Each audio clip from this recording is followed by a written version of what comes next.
Pasok ito sa loob ng inyong tahanan mga bossing ko, congratulations dahil maraming blessing ang darating po sa inyo. Unahin muna natin mga bossing ko ang golden tooth frog. Kapag pumasok ang kulay dilaw na palaka sa loob ng inyong puntahanan ay huwag niyo po silang itataboy.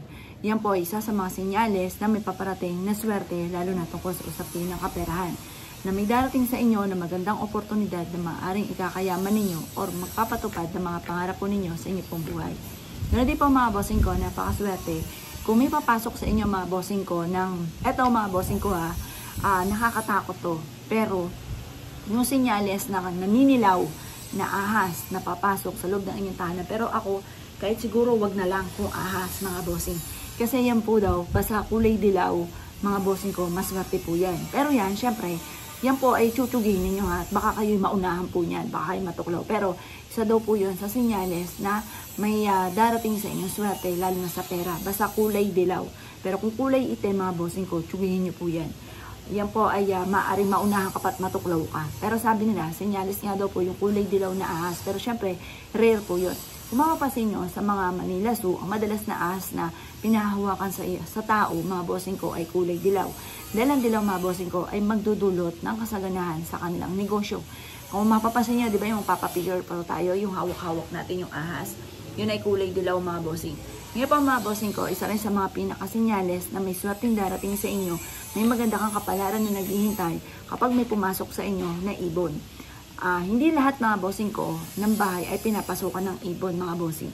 Yan, lalo na daw po kung dab ang papasok sa inyo. Yung kulay puti na kalapati na mga bossing. Yan daw po ay magdadala ng bagong pag-asa, bagong buhay, masaganahan ng dulot, may magandang balita na paparating, ayan mga bossing. Ganon din po mga bossing ko, napakaswerte. Kung kayo po ay merong papasok or kaya maninirahan sa inyo ang paniki sa lugar ninyo or kaya sa bakuran ninyo. Yan po ay magdudulot sa inyo ng kasaganahan.